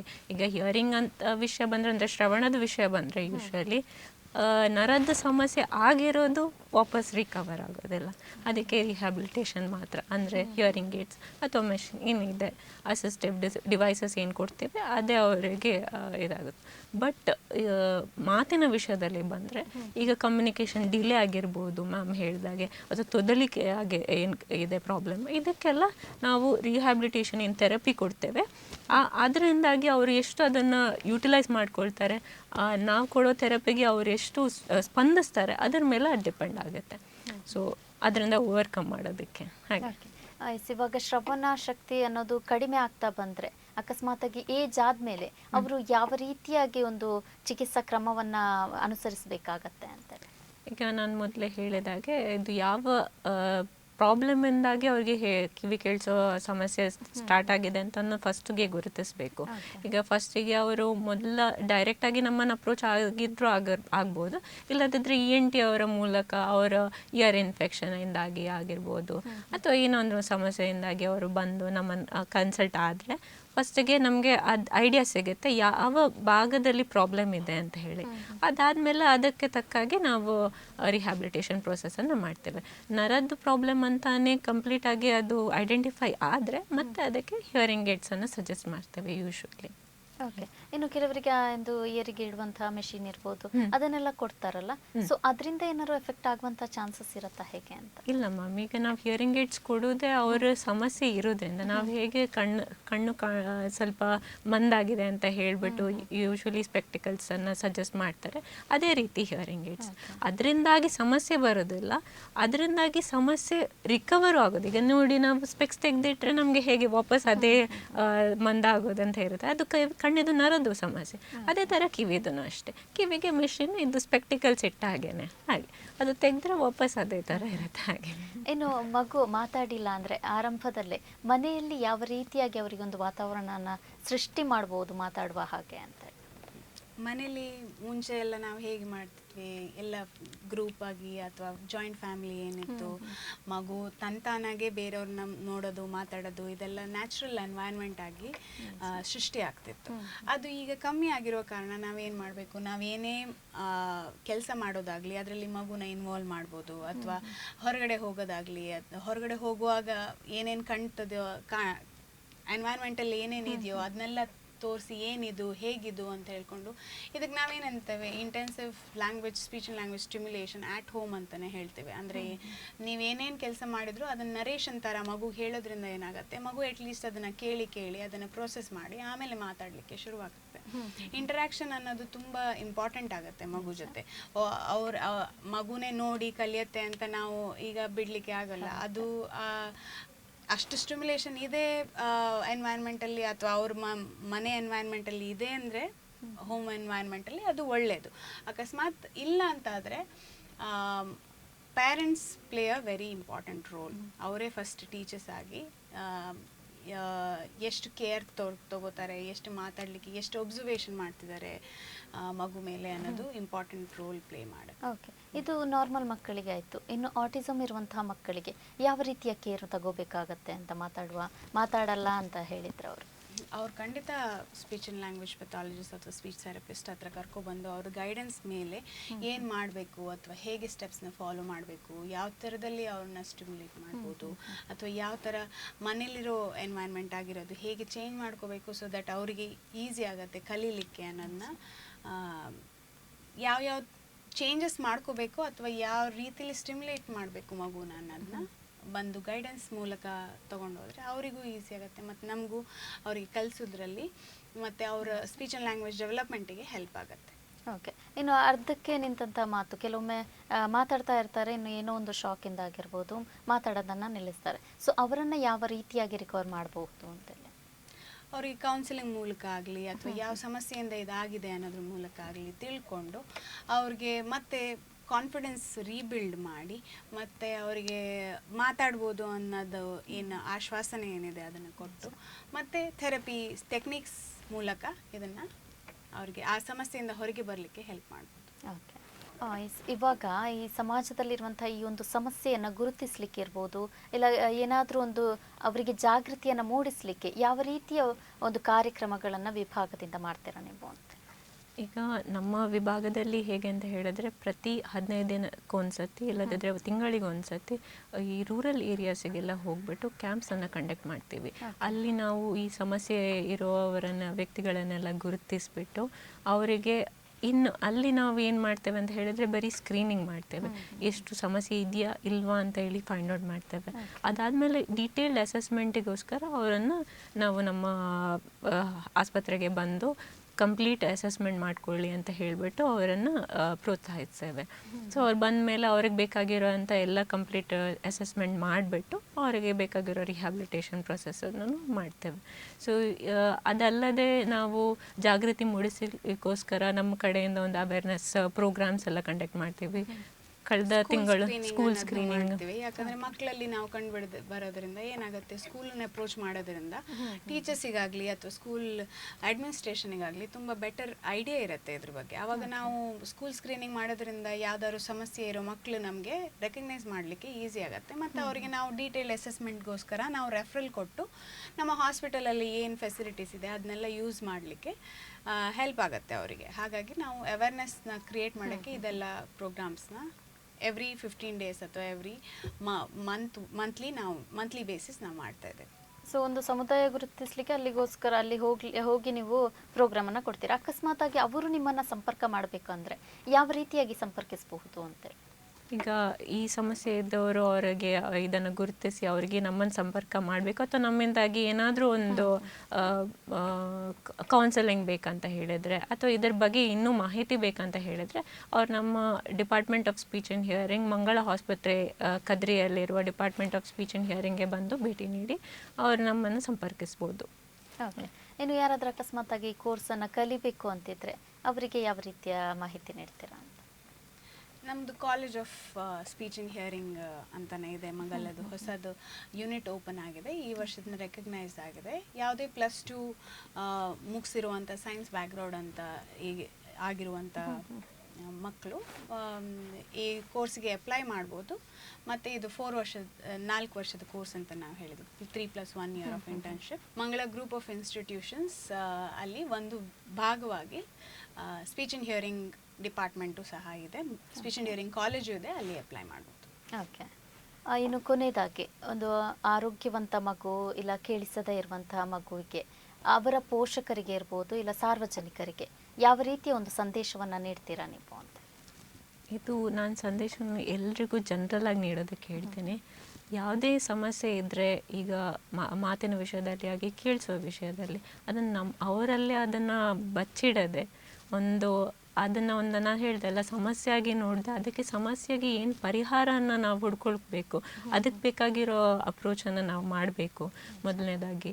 ಮತ್ತು ಯಾರೋ ಒಬ್ಬರು ಹೇಳ್ತಾರೆ ಅಥವಾ ಅವರು ನೋಡ್ತಾರೆ, ಈಗ ನಾವು ಕೆಲವರಿಗೆ ಆ ಮುಜುಗರ ಇರುತ್ತೆ, ನಾವೇನಾದರೂ ಹಿಯರಿಂಗ್ ಏಡ್ ಇಟ್ಟರೆ ಅವ್ರು ಏನು ಹೇಳ್ತಾರಪ್ಪ ಅಂತ ಹೇಳಿ, ಅಥವಾ ಮಕ್ಕಳಿಗೆ ಮಾತಾಡೋ ಸಮಸ್ಯೆ ಇದೆ, ನಾವು ಅವರನ್ನು ಥೆರಪಿಗೆ ಅಥವಾ ಕರ್ಕೊಂಡು ಹೋದರೆ ಅವರು ಏನು ತಿಳ್ಕೊಳ್ತಾರೆ, ಸಮಾಜಕ್ಕೆ ಬದುಕೋದಕ್ಕೆ ಅಂತ ಹೇಳಿ ನಾವು ಆ ಮಗು ಆಗಿರ್ಬೋದು ಅಥವಾ ಹಿರಿಯವರು ಆಗಿರ್ಬೋದು, ಯಾರೇ ಆಗಿರ್ಬೋದು, ಯಾವುದೇ ಏಜಲ್ಲಿ ಆಗಿರ್ಬೋದು, ನಾವು ನಮ್ಮ ಸೋಷಲ್ ಇಂಟರ್ಯಾಕ್ಷನ್ ಆಗಿರ್ಬೋದು, ನಮ್ಮ ಲೈಫ್ ಸ್ಟೈಲ್ ಏನಿದೆ ಅದನ್ನು ಪ್ರಾಪರಾಗಿ ತಗೊಂಡು ಹೋಗಬೇಕು ಅಂತ ಹೇಳಿ ಆ ಇಂಟೆನ್ಷನ್ ಇಟ್ಕೊಂಡು ಅಪ್ರೋಚ್ ಆಗಿ ನಮ್ಮನ್ನು ಅಂತ ನಾನು ಹೇಳೋದಕ್ಕೆ ಇಷ್ಟಪಡ್ತೀನಿ. ಯಾಕೆಂತ ಹೇಳಿದ್ರೆ ನಮಗೆ ಇದನ್ನು ಸಮಸ್ಯೆ ಮಾತ್ರ ಕಾಣಬಾರ್ದು, ಸಮಸ್ಯೆಗೆ ನಾವು ಏನು ಪರಿಹಾರ ಇದೆ ಅದನ್ನೇ ಕಾಣಬೇಕು ಅಂತ ನಾನು ಹೇಳೋದಕ್ಕೆ ಇಷ್ಟಪಡ್ತೀನಿ. ಎಸ್, ಇಬ್ಬರು ಕೂಡ ಇಷ್ಟೊತ್ತು ಸಾಕಷ್ಟು ಮಾಹಿತಿಯನ್ನು ನೀಡಿದ್ರಿ, ಧನ್ಯವಾದಗಳು ಇಬ್ಬರಿಗೂ. Thank you. ಎಸ್ ವೀಕ್ಷಕರೇ, ಇದಾಗಿತ್ತು ಈ ವಾರದ ಹೆಲ್ತ್ ಟಾಕ್. ಮತ್ತಷ್ಟು ಸುದ್ದಿ ಹಾಗೂ ಮನೋರಂಜನೆಗಾಗಿ ನೋಡ್ತಾ ಇರಿ ದೈಜ್ ವರ್ಲ್ಡ್ 24/7.